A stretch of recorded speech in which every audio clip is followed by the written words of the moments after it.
పరలోకమందున్న మా కన్న తండ్రి, మా ప్రయాణం అంతట్లో క్షేమంగా మమ్మల్ని తీసుకుని వచ్చి మీ పిల్లలతో కలిసి మీ వాక్కులను ధ్యానించగలిగే భాగ్యాన్ని ఇచ్చినందుకు మీకు స్తుతులు స్తోత్రములు చెల్లిస్తున్నాం. ఇప్పటి వరకు నీ దాసుని నిలబెట్టుకొని మంచి మాటలు మాకు అందించినందుకు మీకు వందనములు, స్తుతులు స్తోత్రములు చెల్లిస్తూ తిరిగి లేఖనములలోనికి వెళుతుండగా పరిశుద్ధాత్మ సహాయాన్ని అనుగ్రహించి లేఖనాలలో మా జీవితాన్ని పెట్టుకునే భాగ్యాన్ని ఇవ్వమని బ్రతిమలాడుతూ క్రీస్తు నామం నీ ప్రార్థన అడుగుతున్నాం తండ్రి, ఆమేన్. ప్రేమైన దేవుని వర్లారా, దేవుని మహాకృపను బట్టి శ్రేష్టమైన దినమున ఆయన జ్ఞాన సంగతులు వినగలిగే భాగ్యాన్ని ఇచ్చిన మన కన్న తండ్రికి క్రీస్తు పేర కృతజ్ఞతాస్తుతులు చెల్లిస్తూ వేదికను అలంకరించిన దైవజనులకును, మరి దేవుని వాక్యం పట్ల ఆసక్తి కలిగి వచ్చిన మీ అందరికీ క్రీస్తు పేర శుభములు వందనములు తెలుపుతున్నాను. మరి ప్రారంభించబడిన ఈ ఒక్కరోజు లేఖనాల పరిశోధన తరగతులు అనేకులకు దేవుని జీవపు మాటలను అందించడానికి ఒక చక్కటి కేంద్ర స్థానంగా, అనేకులను బలపరిచే మంచి సంగతులతో ప్రతి నెల మరి ఈ ప్రాంతంలో జరగటం మనమందరం సంతోషించదగ్గ మంచి పరిమాణం. ఎందుకంటే దేవుని మాటలు మన శరీరానికి అత్యవసరాలు, నిత్యావసరాలని ఎలా గాలిని, నీరును, ఆహారాన్ని, వస్త్రాలను మనం భావిస్తుంటాము, మన ఆత్మీయ జీవితానికి దేవుని మాటలు చాలా అవసరం. ఎప్పుడైతే దేవుని మాటలు సమృద్ధిగా మనం వింటుంటామో మన ఆత్మీయ జీవితం బలంగా ఉంటుంది. దేవుని కొరకు బ్రతకాలన్న ఆశ కలుగుతుంది. లోకంలోనికి వెళ్ళి లోకంలో ఉంటున్న వాటిని చూసి నిరుత్సాహపడక దేవుని మాటలు మనకు ఆదరణ ఇస్తుంటాయి. అందుకే మన ఆత్మీయ జీవితానికి అవసరమైన చక్కటి పాఠాలు ఈరోజు కూడా బైబిల్ గ్రంథములోనికి వెళ్ళి మనం చూడగలిగితే ఈరోజు మనం మాట్లాడుకోబోయే మంచి పాఠమే నాలుకతో నరకమా. నాలుక అనగానే చిన్నది, నోటిలో ఉండి మాటలాడుటకు ఉపయోగించుకునే ఒక అవయవం. దేవుడు శరీరంలో ఈ అవయవాలను కలిగించేటప్పుడు కూడా తన ఇష్టాన్ని మనకి ఇవ్వబడుతున్న అవయవాలతో నెరవేర్చాలి అనే ఒక ఉద్దేశం దేవునికి కలిగి ఉన్నట్టుగా బైబిల్ గ్రంథంలోనికి వెళితే మనం చూడగలం.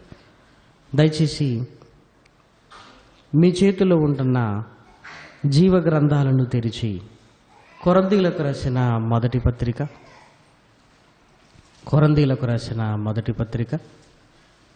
12వ అధ్యాయము 18వ వచనాన్ని చూడండి. కొరింథీయులకు రాసిన మొదటి పత్రిక 12వ అధ్యాయము 18వ వచనం. అయితే దేవుడు అవయవములలో ప్రతి దానిని తన చిత్త ప్రకారము శరీరములో ఉంచెను. ఈ అవయవాల సమూహం అంతా, లేదంటే ఈ అవయవాలను కలిగించి శరీరముతో సంధించి ఈ అవయవాలను ఎందుకొరకు దేవుడు కలిగిస్తున్నాడో బైబిల్ గ్రంథంలో మనం చూడగలిగితే తన చిత్త ప్రకారము అని రాయబడింది. అంటే దేవుని ఇష్టాన్ని నెరవేర్చడానికి.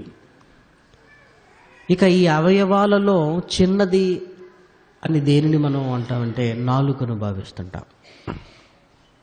కేవలం మాట్లాడుతున్నప్పుడు కూడా సరిగా కనిపించనిది, మాటలాడుటకు ఉపయోగపడే మన వేళ్ళలో చిటికన వేలంతుండే ఈ నాలుక, దీనిని కూడా దేవుడు తన చిత్త ప్రకారమే మన శరీరంలో పెట్టాడు. ఈ చిన్నదాని గురించి ఏంటి?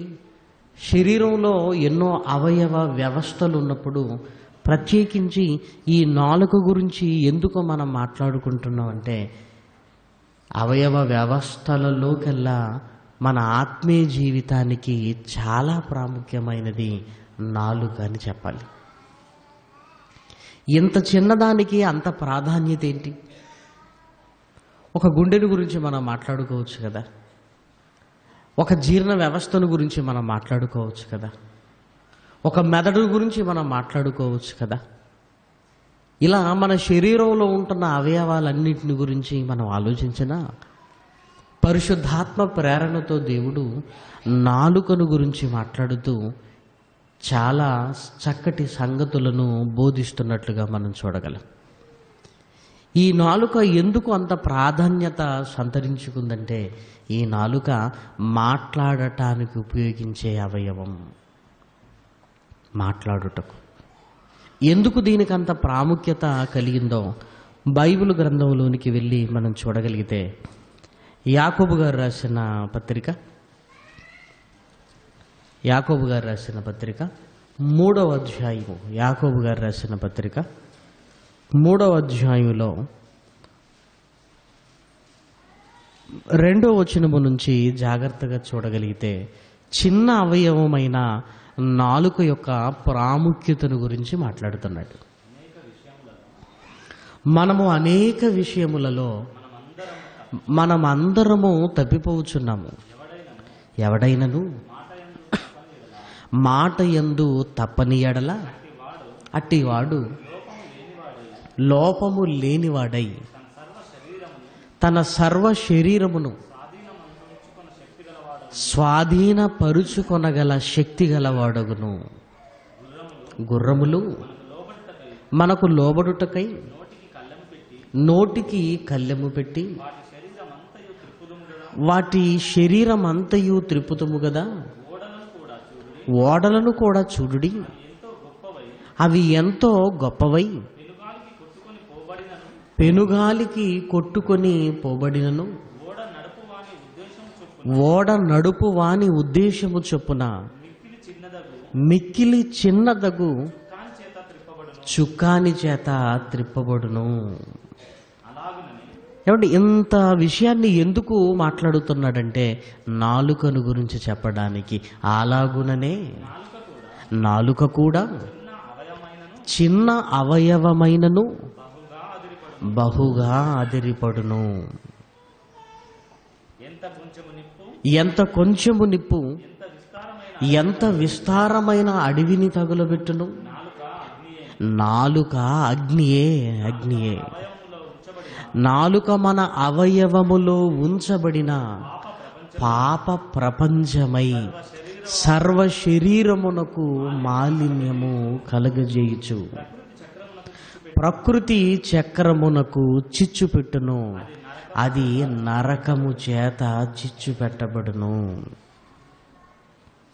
నాలుకను గురించి మాట్లాడుతూ ఎక్కడి వరకు తీసుకుని వెళుతున్నాడంటే, నరకము చేత అది చిచ్చు పెట్టబడును అంటే నాలుకకు నరకానికి దగ్గర సంబంధం ఉంది అని మనకు అర్థమవుతుంది. ఏమంటే ఇంత చిన్నది నరకము చేత చిచ్చు పెట్టబడుతుంది అని మన నోట్లో కనీసం మాట్లాడుతున్నప్పుడు కూడా సరిగా కనిపించని నాలుక ఏమండి ఒక వ్యక్తిని నరకానికి తీసుకుని వెళ్ళగలిగేంత ప్రమాదకరమైనదిగా ఈ మాటలను చదువుతున్నప్పుడు మనకు అర్థమవుతుంది. అందుకే భక్తుడైన యాకోబు గారు కూడా ఈ 3వ అధ్యాయపు ప్రారంభపు వచనము నుంచి ఇదిగో మనం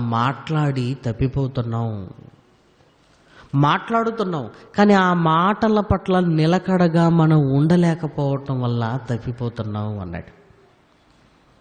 నూతన సంవత్సరం అనగానే ఎన్నో నిర్ణయాలను తీసుకుంటుంటాం, ఎన్నో వాగ్దానాలను చేస్తుంటాం. వాటిని కొనసాగించుకోలేక మనం అనుకుంటున్న ఆ మాటల్నే మళ్ళీ కొనసాగించుకోలేక చతికిల పడిపోతుంటాం. అంటే నీవన్న మాట మీద నువ్వు నిలబడలేకపోతున్నావంటే నువ్వు లోపము కలిగిన వాడివి.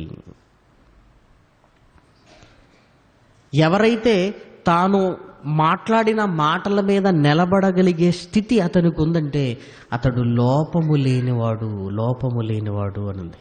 చూసారా?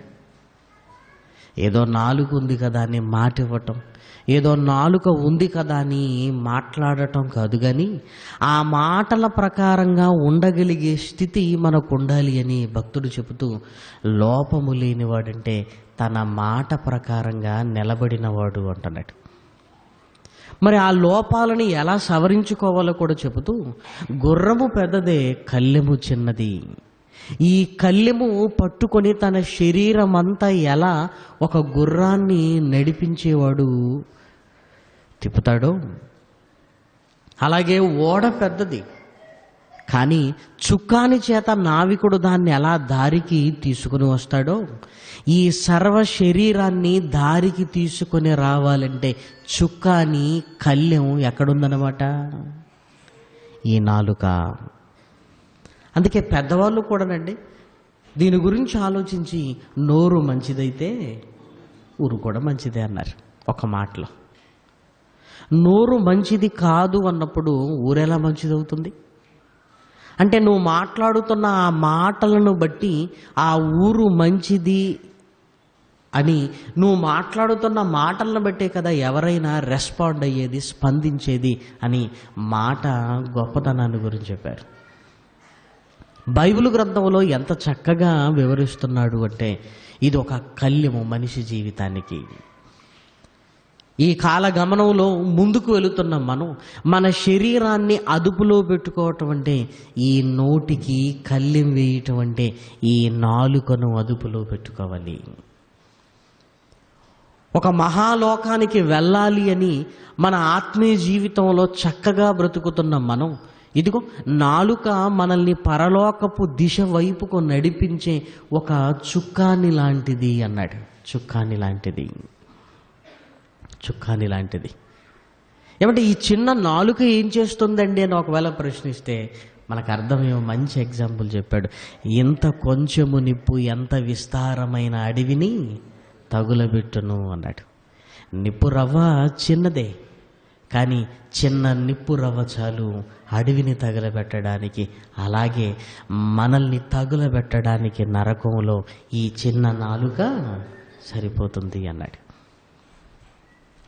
ఇలా బైబిల్ గ్రంథంలోనికి వెళ్ళి మనం ఆలోచిస్తుంటే దేవుడు తన చిత్త ప్రకారంగా మనల్ని, ఇదిగో ప్రతి అవయవాన్ని మనలో ఉంచితే దేవుని చిత్తంలో నుంచి అవయవాలు తొలగిపోతున్నాయి. ప్రియమైన వారలారా, దేవుడు ఎందుకైతే వాడుకోమంటున్నాడో ఆ వాడటం అనేది మనిషికి తెలియకపోవటం వల్ల అవయవాలకు పనులు మారిపోతున్నాయి. అలాగే నాలుక కూడా తన పనిని మరిచిపోయింది. నాలుక కూడా తన ధర్మాన్ని నిర్వర్తించకపోవటం వల్ల ప్రమాదకరంగా మారిపోయింది. ఇక ఎంతటి ప్రమాదకరంగా మారిపోయిందో బైబిల్ గ్రంథంలో మనం చూడగలిగితే, ఏమంటే ఆశ్చర్యపోయే మాట బైబిల్ గ్రంథంలో కనపడుతుంది. దయచేసి మీ బైబిల్ తెరిచి ఆ మాటను చూడగలిగితే ఒక నాలుకను గురించి ఎంత చక్కటి మాట కనపడుతుందంటే ఆ మాట చదవగానే మనకు అర్థమైపోతుంది. సామెతల గ్రంథము 18వ అధ్యాయము 21వ వచనం. సామెతల గ్రంథము 18వ అధ్యాయము 21. జీవ మరణములు నాలుక వశము. నీవు నిత్య జీవంలోనికి వెళ్ళాలన్నా, నిత్య నరకంలోనికి వెళ్ళాలన్నా ఇది నాలుక వశము అంటున్నాడు. ప్రియమైన వారలారా, మనుషులందరూ నా వశంలో ఉన్నారు అని దేవుడు చెప్పుకుంటే ఆయన గొప్పవాడు కదా, ఆయన వశంలో ఉన్నాము అని అర్థం చేసుకోగలరు. కానీ నా వశములో ఉంటున్న మీరు, ఇదిగో నాలుక వశములోనికి మీరు వెళ్ళిపోయారు. మీరు నిత్య జీవములోనికి వెళ్ళాలన్నా, నిత్య నరకంలోనికి వెళ్ళాలన్నా అది నోట్లో ఉంటున్న ఈ నాలుకను బట్టే ఆధారపడి ఉన్నది అన్నాడు. నాలుక చూసారా? నువ్వు పరలోకానికి వెళ్ళాలి అన్నా, నిత్య జీవంలోనికి వెళ్ళాలన్నా, నిన్ను నిత్య నరకంలోనికి నడిపించాలన్నా ఇదిగో ఒక చుక్కానిలా ఇది ఉంది. అంటే ఎవరైతే నాలుకను సమర్థవంతంగా వాడుకోగలుగుతారో జీవంలోనికి వెళతారు. ఈ నాలుక విషయంలో ఎవరైతే నిర్లక్ష్యంగా ఉంటారో ఇదిగో మరణములోనికి వెళతారు. అంటే నాలుకను అంత చిన్నది అని, మాటను అంత నిర్లక్ష్యంగా మాట్లాడటానికి వీలు లేదన్నమాట. ఎందుకు ఎంత ప్రమాదకరంగా మారిపోయిందో మళ్ళీ యాకోబు గారు రాసిన పత్రిక 3వ అధ్యాయము 6వ వచనంలో మనం చూడగలిగితే ఈ చిన్న నాలుకపై ఏముందో చెబుతున్నాడు. చూడండి 6వ వచనం. నాలుక అగ్నియే, నాలుక మన అవయవములో ఉంచబడిన పాప ప్రపంచమై అన్నాడు. సర్వ శరీరమునకు మాలిన్యము కలుగజేయుచు. ఏమండి, ఇది చిన్నగానే ఉంటుంది, కానీ పాప ప్రపంచం అంతా ఈ నాలుకపై ఉంది అంటున్నాడు. ప్రపంచం నాలుకపై ఉండటం ఏంటి అంటే ఎక్కడ జరుగుతున్న పాపాన్నైనా ఇదిగో మాట్లాడటానికి నాలుక సహాయంతోనే మనం మాట్లాడుతుంటాం. ఫలానా చోట ఏం జరిగిందో తెలుసా? ఏం జరిగింది? అక్కడ జరిగింది ఇదిగో ఈ నోటి మీదనే. అమెరికాలో ఏం జరిగింది? ఈ నోటి మీదనే. ఊరిలో ఏం జరుగుతుంది? ఈ నోటి మీదనే. మన జిల్లాలో ఏం జరుగుతుంది? ఈ నోటి మీదనే. మంచి క్రమక్రమంగా పోయి ఇదిగో నాలుకపై పాప ప్రపంచం. అంటే ఈరోజు మీడియా ద్వారా ఎన్నో సంగతులు వింటున్నా ఆ సంగతులన్నీ ఈ నాలుకలో నుంచే బయటికి వస్తున్నాయి. విని విడిచిపెడుతున్నావా? మనం కూడా ఏం చేస్తుంటాం? అందరితో మాట్లాడుకుంటుంటాం. అందరితో ఏం జరిగిందో తెలుసా? ఈరోజు చెడు ఎలా మనిషిలో నుంచి బయటికి వస్తుంది అంటే ఈ నాలుక ద్వారానే. అందుకే ఈ నాలుకలో ఎలా పాప ప్రపంచం ఈ నాలుక పోయిందో చెబుతూ కీర్తనల గ్రంథంలో రాసిన మాట చూడగలిగితే 73వ అధ్యాయము 9వ వచనంలో మరొక మాట, చక్కటి మాట కనపడుతుంది. కీర్తనల గ్రంథము 73వ అధ్యాయము 9వ వచనం. ఆకాశము తట్టు వారు ముఖము ఎత్తుదురు, వారి నాలుక భూసంచారము చేయును. అంటే అర్థం ఏంటి? లోకంలో జరుగుతున్నవన్నీ ఈ నాలుకపయ్యే. లోకంలో జరుగుతున్న పాపాలన్నీ మాట్లాడుకునేది ఈ నాలుకే. ఈ నాలుకే. లోకంలో జరుగుతున్న అరాచకాలను మాట్లాడుకునేది ఈ నాలుకే. లోకంలో జరుగుతున్న ప్రతి దానిని మాట్లాడుకోవటానికి ఉపయోగించేది ఈ నాలుకనే. చెడు మాట్లాడటానికి ఇష్టపడే రోజులు ప్రియమైన దేవుని పిల్లలారా. ఎక్కడో జరిగింది, అది మనకెందుకు వదిలేయండి అనుకునే రోజుల్లో నుంచి ఎక్కడ ఏం జరిగిందో అది మనం ఇప్పుడు మాట్లాడుకోవాలని పాపాన్నంతా ఇదిగో ఈ నాలుకపయ్యే మనిషి నాలుక భూసంచారము చేయుచున్నదంటే నాలుక ఏమైపోయిందంటే ప్రపంచంలో జరుగుతున్న పాపాలన్నింటినీ ఇదిగో బట్టబయలు చేసేదిగా ఈ చిన్న నాలుక మారిపోయింది. ఇప్పుడు ఆలోచించండి, నాలుక వారి అవయవములో ఉంచబడిన పాప ప్రపంచమై, పాప ప్రపంచమై ఇదిగో మళ్ళీ మళ్ళీ మళ్ళీ మళ్ళీ మాట్లాడుకుంటూ ఎప్పుడైతే పాపాన్ని గురించి మనిషి మాట్లాడుతున్నాడో మనిషి అపవిత్రుడైపోతున్నాడు. తద్వారా సర్వ శరీరమునకు మాలిన్యము కలుగజేయచ్చు. అంటే నోట్లో ఉంటున్న నాలుక మీద ఉంటున్న ఈ మాలిన్యము, ఈ పాపము నెమ్మదిగా ఎక్కడికి వెళుతుందంటే సర్వ శరీరమునకు మాలిన్యము కలుగజేయచ్చు. ఎందుకంటే ఏదైతే ఎక్కువగా మాట్లాడుతుంటామో అదే హృదయంలో ఉంటుంది, ఏదైతే హృదయంలో ఉంటుందో అదే మనము చేస్తాం. చెడు హృదయంలో ఉందనుకోండి, అదే మనం మాట్లాడుతుంటాం. ఏదైతే నువ్వు మాట్లాడుతున్నావో, ఏదైతే నీ హృదయంలో ఉందో నువ్వు అదే చేస్తావు. అందుకే దుష్టుడు కూడా ఏం చేస్తాడంటే విత్తబడిన వాక్యాన్ని హృదయములో నుండి ఎత్తుకుని పోతాడు. చెడు ఎంతకాలమైనా గుర్తు చేయగానే అవునండి నాకు కూడా తెలుసండి అంటాం. అదే వాక్యము దగ్గరికి రాగానే ఎప్పుడో విన్న వాక్యం ఇంకా నాకు గుర్తుంది అనటం చాలా అరుదు ప్రియమైన వారలారా. హృదయంలో వాక్యం ఉన్నప్పుడు, ఆ వాక్యాన్నే నువ్వు మాట్లాడుతున్నప్పుడు, ఆ వాక్య ప్రకారంగా ప్రవర్తించడానికి నువ్వు సిద్ధపడుతుంటావు. హృదయంలో చెడు ఉన్నప్పుడు, ఆ చెడును ఈ నాలుక ద్వారా మాట్లాడుతున్నప్పుడు నెమ్మదిగా ఏమవుతుందంటే సర్వ శరీరమునకు మాలిన్యము కలగజేస్తుంది. సర్వశరీరమునకు ఎలా సర్వశరీరమునకు ఈ మాలిన్యం అంటుకుంటుందో మీరు చూడగలిగితే తిమోతి గారికి రాసిన 2వ పత్రిక 2వ అధ్యాయంలో, తిమోతి గారికి రాసిన 2వ పత్రిక 2వ అధ్యాయము 16వ వచనం, అపవిత్రమైన వట్టి మాటలకు విముఖుడవైయుండుము. ఇలా మాటలాడేవారు మరి ఎక్కువగా భక్తిహీనులగుదురు. కొరుకు పుండు ప్రాకినట్టు వారి మాటలు ప్రాకును. వారిలో హుమేనయును ఫిలేతును ఉన్నారు. వారు పునరుత్థానమును గతించెనని చెప్పుచు సత్యము విషయమై తప్పిపోయారు. చూసారా? కొరుకు పుండు అంటే క్యాన్సర్ ప్రియమైన వారలారా. మాటలను ఏ రోగంతో పోలుస్తున్నాడు అంటే కొరుకుడు పుండు అంటే అది మానేది కాదు, మళ్ళీ మళ్ళీ మళ్ళీ మళ్ళీ పెరిగేది ఆ కొరుకు పుండు. మాటలు కూడా పెరుగుతూ ఏంటంటే ఈ అపవిత్రమైన మాటలు నాలుకపై ఉండటం వల్ల, ఇదిగో ఈ నాలుక వల్ల భక్తిహీనులైపోతారు. సర్వ శరీరమునకు మాలిన్యము కలగజేయచ్చు. సర్వశరీరమునకు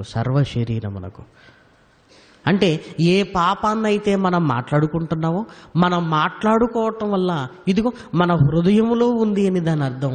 ఆ హృదయంలో ఉన్నది మాట్లాడుతావు, ఆ హృదయంలో ఉన్నదే ఒకరోజు నువ్వు చేస్తావు.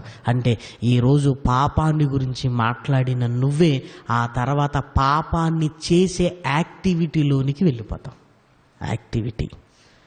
ఎప్పుడైతే చేసే స్థితిలోనికి వెళుతున్నావంటే ఇదిగో సర్వ శరీరమునకు మాలిన్యము కలగజేయచ్చు. సర్వశరీరము అన్నాడు. చూసారా? ఏమంటే మాటలు ఎంత ప్రమాదకరమైనవిగా మారిపోతున్నాయో మాటలు. వారు భక్తిహీనులైపోతారు. అందుకే బైబిల్ గ్రంథంలో కూడా జ్ఞాని మౌనముగా ఉండును అని రాయబడింది. అవసరమైన చోట మాట్లాడతాడు, అవసరం లేనప్పుడు నేను ఎందుకు మాట్లాడాలి? ఎవరు భక్తిహీనులు మరి ఎక్కువగా మాట్లాడతారు. ఎక్కువగా మాట్లాడుతున్నవారు భక్తిహీనులు అయిపోతారు. అందుకే సామెతల గ్రంథంలో ఎక్కువగా మాట్లాడువాడి మాటలలో దోషము ఉండక మానదు. కానీ లోకం ఏమంటుందంటే అబ్బా గలగల మాట్లాడతారండి అని. ఆ గలగల మాటల్లో ఎన్ని దోషాలు ఉంటాయో. లోకం మౌనంగా ఉంటే ఇష్టపడదు, కానీ దేవుడు ఏమంటున్నాడంటే మౌనంగా మనం ఉంటున్నామంటే మన నాలుకను మనం భద్రం చేసుకుంటున్నామని దాని అర్థం. మనం మాట్లాడుతున్నామంటే అక్కడ అవసరత ఉండాలి, అక్కడ మంచి చెప్పడానికి మనం ప్రయత్నం చేయాలి. అది లేనప్పుడు మనం ఎందుకు మాట్లాడాలి? ఈరోజు ఒక మనిషిని మోసం చేయటానికి ముందు మోసపోయేది ఎక్కడనుకుంటున్నారు? మాట. ఏమంటే కర్నూలులో 2 కోట్ల రూపాయలను తీసుకొని వెళ్ళిపోయిన ఒక కుటుంబపు గాథ రాశారు. పోలీస్ స్టేషన్కి వెళ్ళారు. ఏమండి మేము మోసపోయామండి అన్నారు. ఎందుకు మీరు మోసపోయారు? ఇలాంటివి ఎన్నో జరుగుతున్నాయి కదంటే, ఏమండి అందరిలాంటి వాడినా కాదు అనుకో. ఎలా అనుకున్నామంటే, ఎంత మంచిగా మాట్లాడాడండి మాతో, ఎంత చక్కగా మాతో మాట్లాడాడు, అసలు మేము నమ్మలేదండి అన్నాడు. అంటే తాను చేసే మోసానికి పెట్టుబడి ఏంటన్నమాట? తాను చేసే మోసానికి మాటల్ని పెట్టుబడిగా పెట్టాడు. మాటల్ని తర్వాత ఉపాయాన్ని పన్నాడు. ఈరోజు దేవుడిచ్చిన ఈ మాటలు మనిషిని ఎదుటివాన్ని మోసం చేయడానికి వాడుతున్నాడు, ఎదుటివాన్ని వంచడానికి వాడుతున్నాడు. ఒక మాట మన నోటికి రావాలి అంటే ఎన్నో అవయవ వ్యవస్థలు పనిచేసి నాలుక కదిలి వచ్చిన ఈ మాటను మనిషి మోసానికి వాడుతున్నాడు.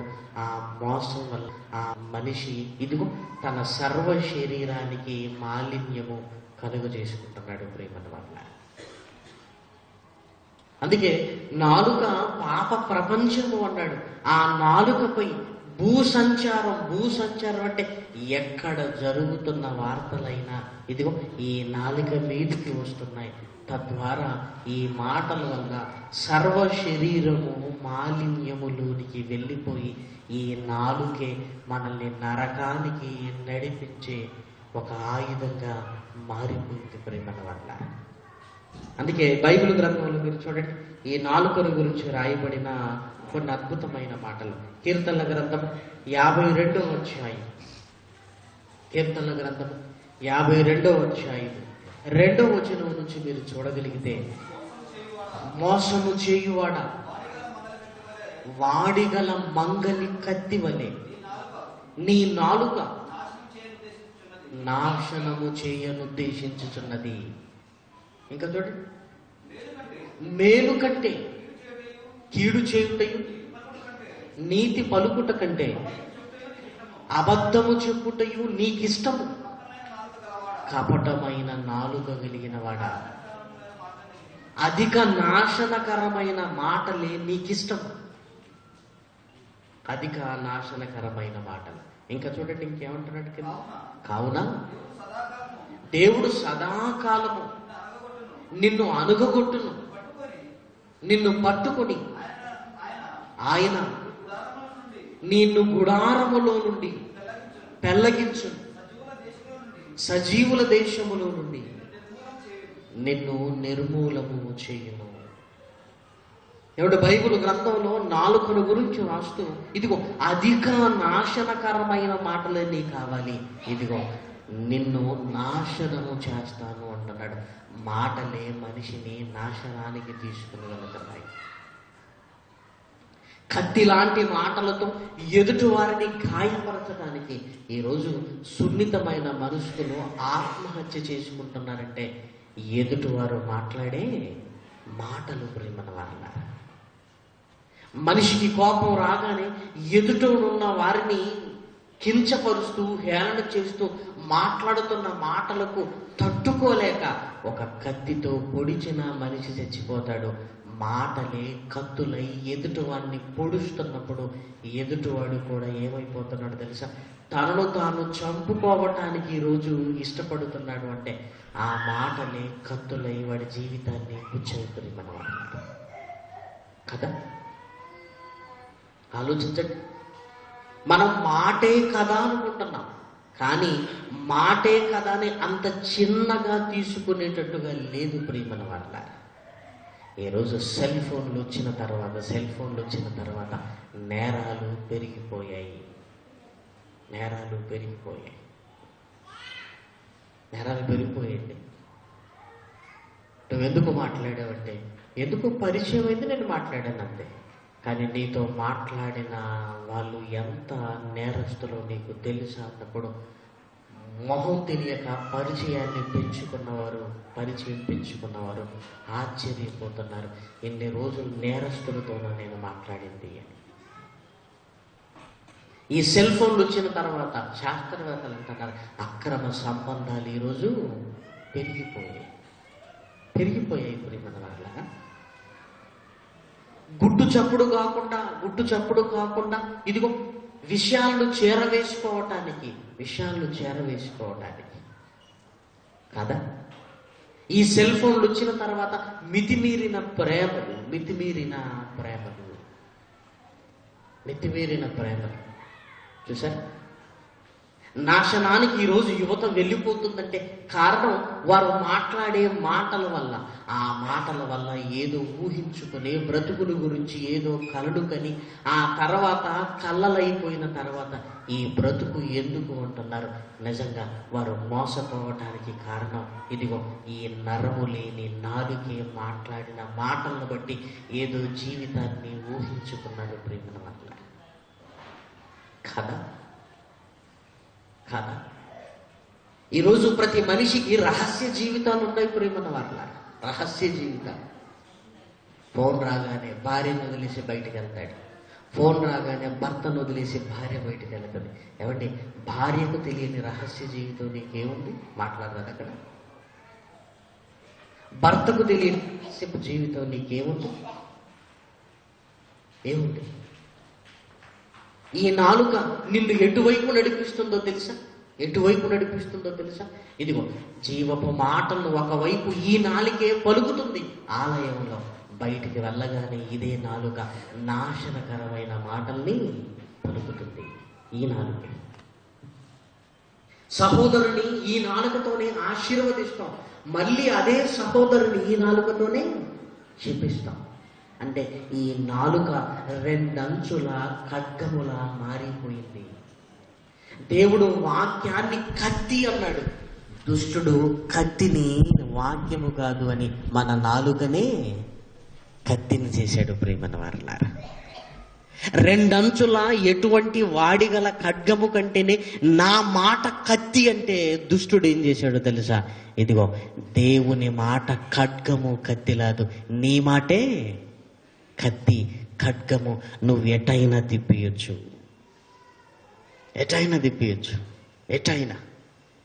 ఈరోజు ఈ నాలుకను మడత పెట్టి మనిషి మాట్లాడుతున్న మాటలను చూస్తుంటే ఆశ్చర్యపోతాం ప్రేమన వారలారా, ఆశ్చర్యపోతాం. నాతో మాట్లాడిన ఇతనేనా ఈ పని చేశాడంటే నమ్మకం ఉండదు. ఇన్ని మంచి మాటలు నాతో మాట్లాడి ఇతన ఈ తప్పు చేసింది. అది నాలుక మరేంటి? దుష్టుడు నెమ్మదిగా దేవుని మాటను ఖడ్గం అంటే లేదు, ఆయన మాట ఖడ్గము లాంటిది కాదు, నీ మాటే ఖడ్గము, నీ మాటే కత్తి లాంటిది అని మనుషుల మాటలను ఇదిగో నూనె కంటే నునుపైనవిగా, కత్తి కంటే పదునైనదిగా చేసి ఈరోజు పాప ప్రపంచాన్ని నాలుక మీద ఉంచి మనిషి సర్వ శరీరానికి మాలిన్యము కలుగు చేస్తుంది. అందుకే ఆ మాట వాడాడండి. 2వ వచనాన్ని చూడండి, కీర్తనల గ్రంథము 52వ అధ్యాయము 2వ వచనం. మోసము చేయువాడా మాడిగల మంగలి కత్తివలే, నీ నాలుక నాశనము చేయనుద్దేశించుచున్నది. అది కత్తి. అందుకే దేవుడు బింకములాడు నాలుకలను కోసివేయును అని రాయబడింది ప్రేమన వారలారా.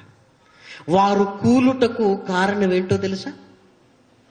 నాలుకే.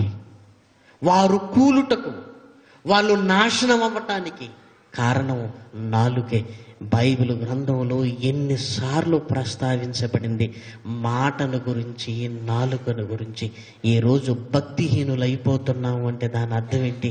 ఇదిగో నీ నాలుక వల్లే. నోటికొచ్చిన ప్రతిదీ, మనకు తెలిసిన ప్రతి దాన్ని మాట్లాడుతూ అవే హృదయంలో నింపుకుంటూ నెమ్మదిగా ఇదిగో ఏదైతే నువ్వు మాట్లాడుతున్నావో ఆ యాక్టివిటీలోనికి, ఆ క్రియలోనికి నువ్వే వెళుతూ సర్వ శరీరాన్ని నాశనానికి నడిపించుకోవటానికి నాలుకే కారణం అంటే నిజంగా ఎంత ఆశ్చర్యం కలుగుతుంది ప్రేమన దేవుని పిల్లలారా. ఎదుటివాడి కంటికి కనిపించని ఈ నాలుక ఎదుటివాడిని చంపే మాటలు మాట్లాడుతుందంటే నాలుక సామాన్యమైందా? ఒక నాయకుడు ఈ నాలుకతో ఒక ప్రకటన చేస్తే ఎన్నో ఇండ్లు దగ్ధమవుతున్నాయి కదా. ఎంతో మారణ హోమం జరుగుతుంది. ఇంత మారణ హోమం జరగటానికి కారణం ఏంటంటే ఇదిగో ఒక మాట, అంతే. ఒక మాట ప్రియమైన వారలారా. నాలుక మారణ హోమాన్ని ప్రేరేపిస్తుంది. నాలుక ఇదిగో ఎదుటివాన్ని వంచడానికి ఈరోజు ఉపయోగపడుతుంది. నాలుక ఎదుటివాన్ని మోసగించడానికి కదా. ఎక్కడున్నావు రా అని అడుగుతాడు ఫోన్లో. మనం ఏమంటామండి? నేను ఎక్కడున్నాను? ఇక్కడే ఉన్నాను. పక్కోడికిచ్చి నేను చెప్తే నమ్మర్రా, నువ్వు చెప్పురా, నువ్వు చెప్పు. ఇప్పుడు అంత అబద్ధం ఆడవలసిన అవసరం ఏమొచ్చింది మనకి? ఎక్కడో మాట తప్పావు. మాట తప్పితే నెక్స్ట్ ఏం జరుగుతుంది? అబద్ధం స్టార్ట్ అవుతుంది. చూసారా? అబద్ధం స్టార్ట్ అవుతుంది. ఈ అబద్ధం ఎక్కడికి వెళుతుంది? అబద్ధం ఎక్కడికి వెళుతుంది? చివరికి నిన్ను నాశనానికి నడిపిస్తుంది. అలవాటు అయిపోతుంది. ఆ అలవాటు కాస్త నాశనానికి మనల్ని తీసుకుని వెళ్ళిపోతుంది. ప్రియమైన దేవుని పిల్లలారా, చూసారా? ఒకరోజు ట్రైన్లో ప్రయాణం చేస్తున్నాను. అప్పటికి మిడ్ నైట్ అయింది. తాడపల్లిగూడెం వరకు వచ్చింది ట్రైన్. ఇంచుమించు అప్పుడే 12:30కు ఎక్కాం మేము. తాడపల్లిగూడెం దగ్గరకు రాగానే 2 అయింది. ఆ 2 గంటలకు నిద్రలో ఎవరు లేపుతున్నారు అని స్పర్శ తగిలింది. ఎవరు చూస్తే ఒక చిన్న పాప. ప్రియమైన వారలారా, ఒక 10-11 సంవత్సరాలు ఉంటాయి అంతే. లైట్లన్నీ ఆఫ్ చేసి ఉండటం వల్ల, చీకటిగా ఉండటం వల్ల ఎవరు ఎందుకు లేపుతుందని లేచి కూర్చునేసరికి ఆ పై మిడిల్ బెర్త్లో పడుకున్న పాప దిగి లేపుతుంది. ఎందుకు లేపుతుంది అని నేను అడుగుతున్నాను, ఏంటమ్మా అని. ఎందుకంటే చిన్నపిల్ల కదా. ఏంటమ్మా అని అడుగుతుంటే ఆ పాపకి మాట రావటం లేదు. ప్రియమైన వారలారా, నాకేమో అర్థం కావటం లేదు.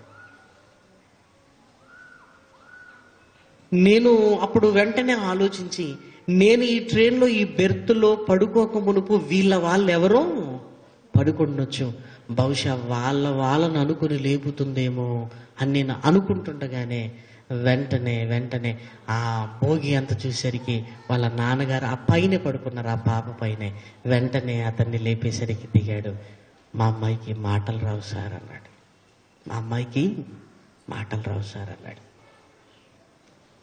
మొట్టమొదటిసారిగా ఆ పాప ఆ భయంతో మా నాన్న ఏమైపోయాడు ఏంటో ఆ పాప అవసరత లేపి ఏదో చెప్పాలనుకుంటుంది. మాట్లాడడానికి ప్రయత్నం చేస్తే మాట రావటం లేదు. దేవా, విలువైనవి అంటే సంపాదన అనుకున్నాం, కొనుక్కున్నాం అనుకున్నాం, బట్టలు అనుకున్నాం, కానీ విలువైనవన్నీ మా దేహంలో నువ్వు పెట్టావయ్యా. ఈరోజు మాట్లాడగలుగుతున్నావంటే అంతకంటే గొప్పదేమైనా ఉందా?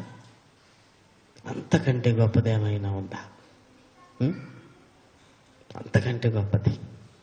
నేను ఏంటి అని సునాయసంగా ఆ పాపను అడుగుతున్నాను. ఇది అని చెప్పడానికి మాట రావటం లేదు. ప్రియమైన వారలారా, శరీరంలో ఎంత ముఖ్యమైన భాగం అండి మాట. మనిషిలో ఉంటున్న భావాలను వ్యక్తీకరించడానికే మాట్లాడగలిగే స్థితిని మనకు నోటికిచ్చి ఆ నోటిలో నాలుక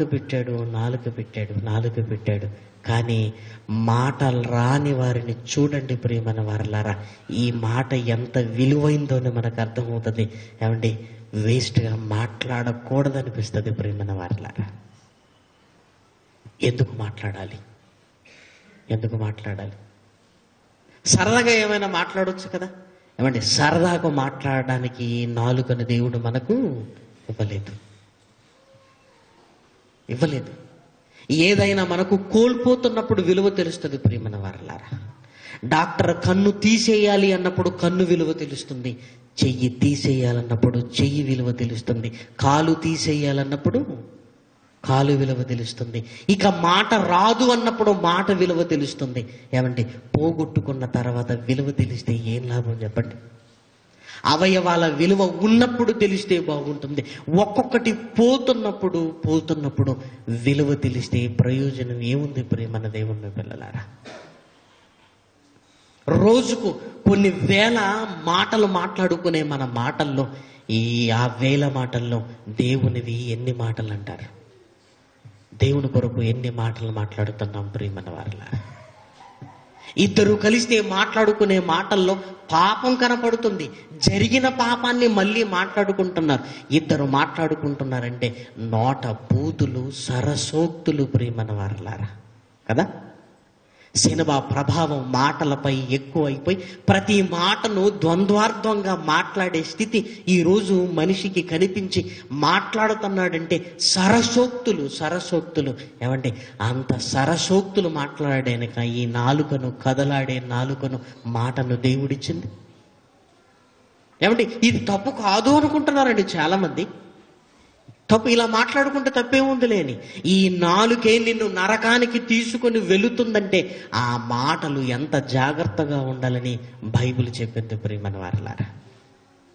చూడండి, ఎఫెసీయులకు రాసిన పత్రికలో వ్రాయబడిన ఆ మంచి మాట చూడగలిగితే, ఎఫెసీయులకు రాసిన పత్రిక 5వ అధ్యాయం 3-4 వచనాలు. 3, మీలో జారత్వమే గాని, ఏ విధమైన అపవిత్రతే గాని, లోభత్వమే కాని అసలు వీటి పేరైనను ఎత్తకూడదు. ఇదే పరిశుద్ధులకు తగినది. కృతజ్ఞతావచనమే మీరు ఉచ్చరింపవలను గాని మీరు బూతులైనను, పోకిరి మాటలైనను, సరసోక్తులైనను మీరు ఉచ్చరింపకూడదు. ఇవి మీకు తగవు, మీరు పరిశుద్ధులు, ఇవి తగవు. అంటే ఇవి అపవిత్రము చేసే మాటలు, పోకిరి మాటలు. ఎందుకయ్యా? ఎందుకు? మాటకు సమాధానము చెప్పే స్థితి ఈరోజు లేదు. ప్రతి మాటకు పెడార్థము తీసుకుని వచ్చి మాట్లాడుతున్నారండి ఈరోజు. ఆ మాటలు నిన్ను ఎక్కడికి నడిపిస్తున్నాయో తెలుసా? 10 మంది నవ్వుతున్నారనుకుంటున్నావేమో, కానీ నువ్వు నరకానికి వెళ్ళటానికి సిద్ధపడుతున్నావని ఎప్పుడు అర్థం చేసుకోగలవు. నీ మాట 10 మందిని నవ్వించటం కాదయ్యా, ఆలోచింప చెయ్యాలి. అబ్బా, ఎంత మంచి మాట మాట్లాడాడు, నిజమే కదా అనిపించాలి. కృతజ్ఞత వచనమే కానీ మీ నోట బూతులైనను, పోకిరి మాటలైనను, సరసోక్తులైనను ఆ మాటలు నీ నోటి గుండా రాకూడదు. ఎందుకు? ఆ మాటలు నీ నోటి గుండా వస్తున్నాయంటే నెమ్మదిగా సర్వ శరీరమునకు మాలిన్యము కలగజేస్తుంది.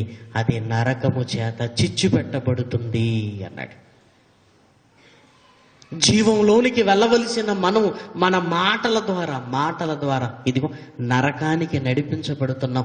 అది మనకు తెలియకుండానంటే ఎంత ఆశ్చర్యం. అందుకే దేవుడు ఈ నాలుక ప్రమాదకరమైందని ఎక్కడ పెట్టాడండి?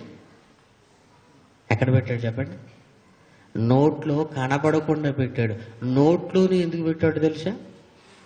ఎందుకు పెట్టాడు నోట్లో చీకటి ఉంటుంది, చల్లదనం ఉంటుంది. ఏ వస్తువు అయినా భద్రంగా ఉండాలంటే ఎక్కడ ఉండాలి? ఫ్రిడ్జ్లో ఉండాలి. ఫ్రిడ్జ్ టెక్నాలజీ ఏంటి? అది చీకటిది, చల్లది. నాలుకను కూడా దేవుడు భద్రంగా ఎక్కడ పెట్టాడు? లోపల పెట్టాడు. ఎందుకు? ఇది బయటకు వస్తే చాలా ప్రమాదం. ఇది బయటికి వస్తే ప్రమాదం.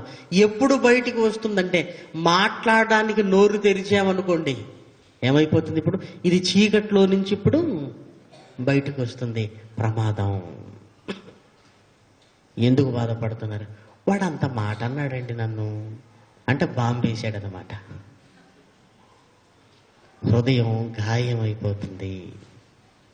అందుకే అప్పుడప్పుడు పెద్దవాళ్ళు కూడా, నన్ను ఒక దెబ్బ కొట్టినా నేను అంత బాధపడినండి, కానీ అంత మాట అన్నాటేంటండి అంటే శరీరానికి కలిగిన గాయం మానుతుందేమో కానీ మనసుకు కలిగే గాయం మానదు. ఈ గాయం దేనివల్ల? మాట వల్ల. చూసారా? మాట వల్ల. ఏం మాట్లాడట్లేదండి అంటే ఏం మాట్లాడాలి? జీవ మరణములు నాలుక వశము అంటే రోజు మనం మాట్లాడుతున్న మాటల వల్లే అపవిత్రులం అయిపోతున్నాం ప్రియమైన వారలారా. అపవిత్రులం అయిపోతున్నాం.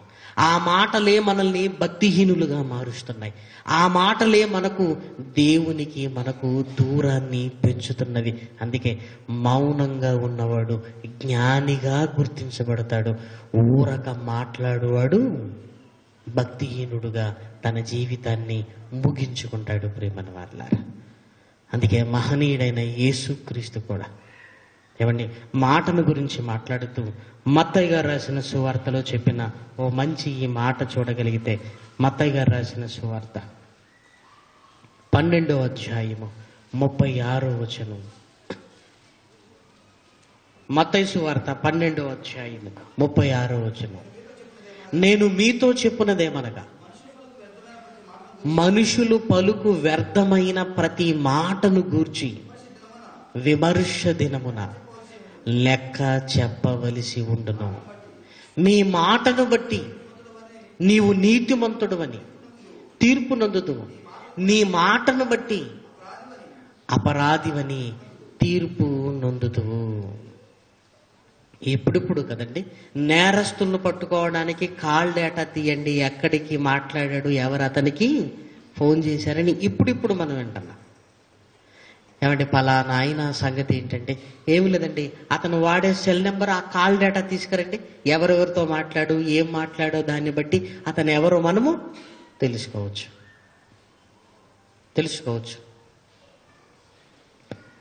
ఎంత టెక్నాలజీ డెవలప్ అయిందండి.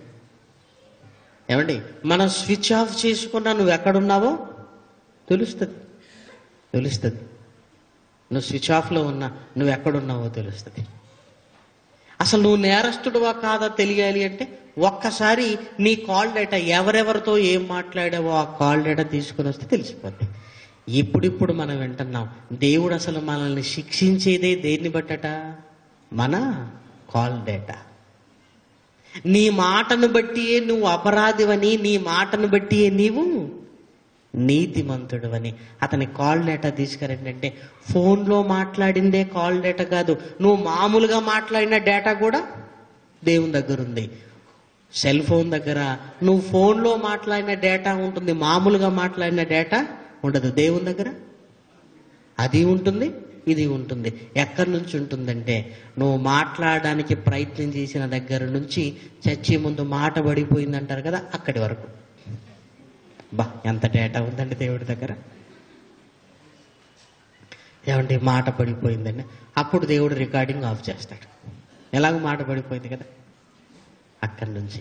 నీ నోటి మాటను బట్టియే నీవు నీతిమంతుడవని, నీ నోటి మాటను బట్టియే నీవు అపరాధివని తీర్పు పొందుతూ అంటే, చివరికి మనకు నాలుకను బట్టే దేవుడు తీర్పు తీరుస్తున్నాడంటే ఎంత ఆశ్చర్యం అండి ఈ మాట.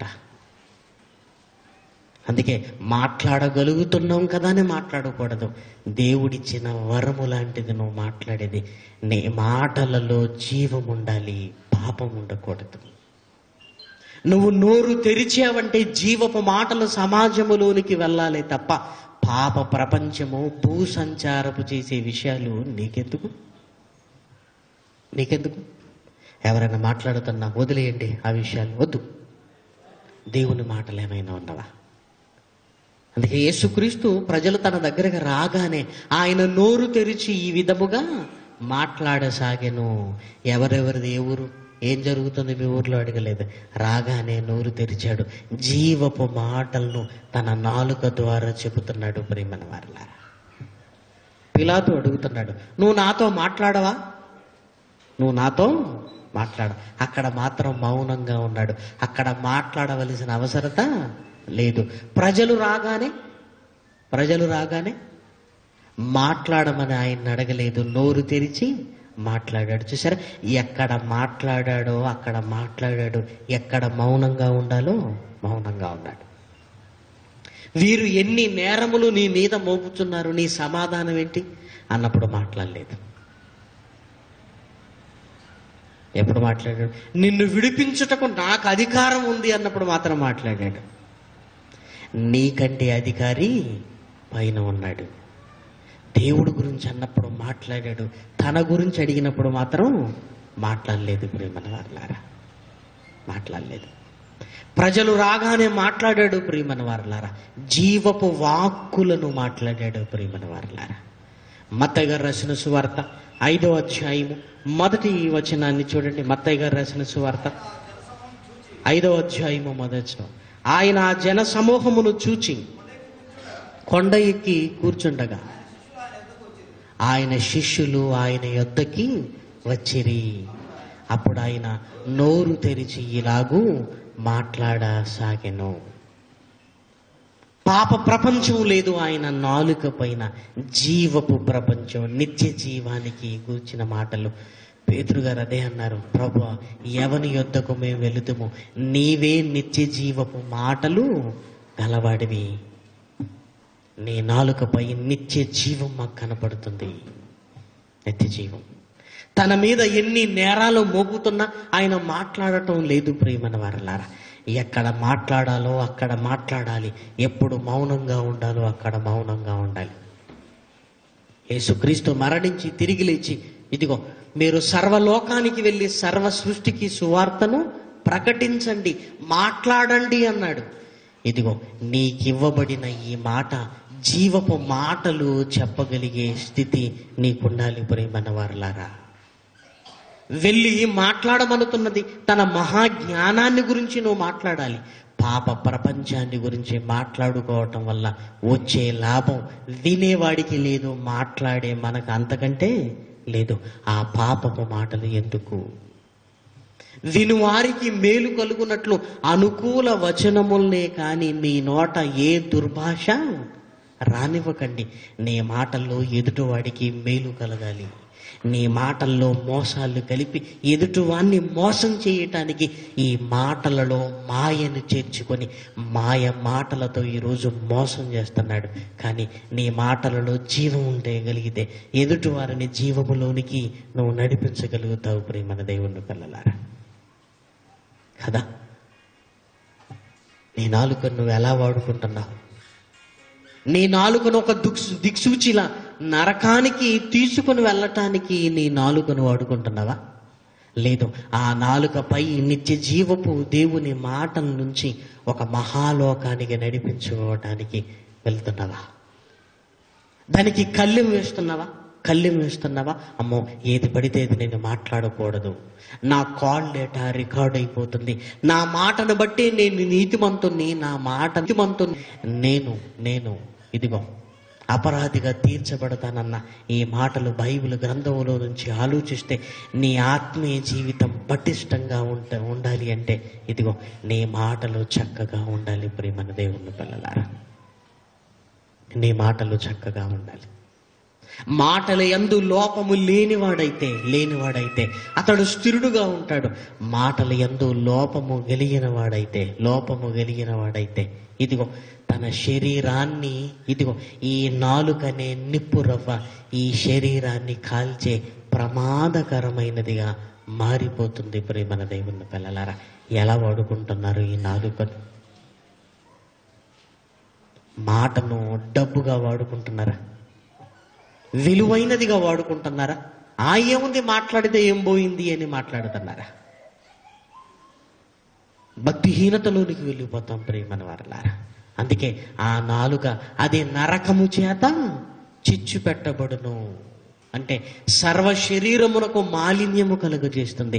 ఈ సర్వ శరీరముకు ఎప్పుడైతే మాలిన్యము కలుగజేస్తుందో ఈ ప్రకృతి చక్రంలో మన జీవిత చక్రం తిరగబడుతుంది. అలా జీవితం తిరగబడితే వెళ్ళేది మహాలోకానికి కాదు ప్రియమైన వారలారా. నాలుకతో ఎక్కడికి వెళ్ళాలి? మనం నరకానికి వెళ్ళిపోవాలి.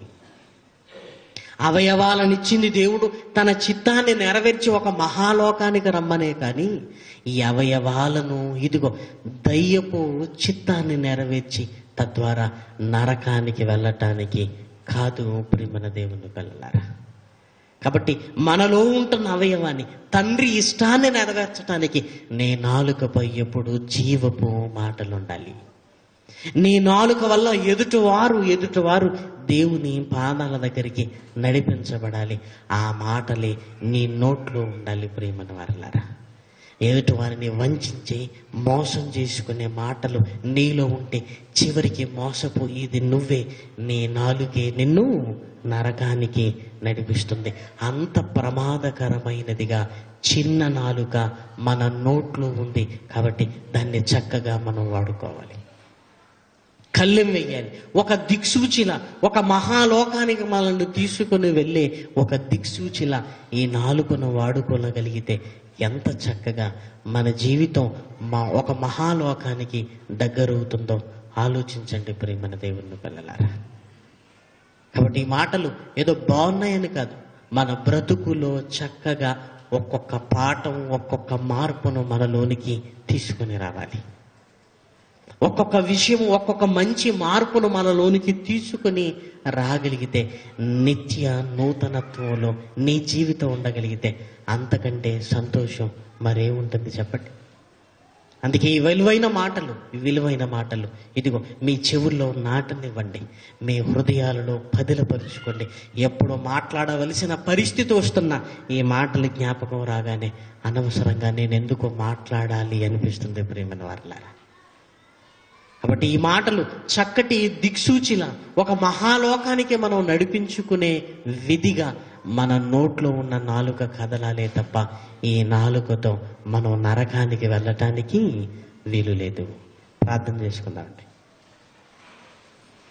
దయగలిగిన మా కన్న తండ్రి, మీకు వందనములు నాయన.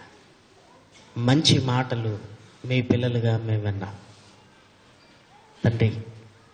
శరీరాన్ని ఇచ్చిన మీరు శరీరంలో ఏ అవయము ఎలా నీకు ఉపయోగపడాలో రాయించారు నాయన.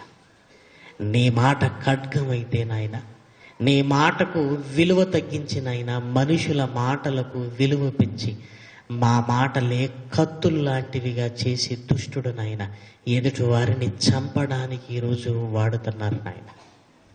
నీ మాట జీవం కలిగింది, ఎదుటి వారికి బ్రతుకునిచ్చేది నాయన.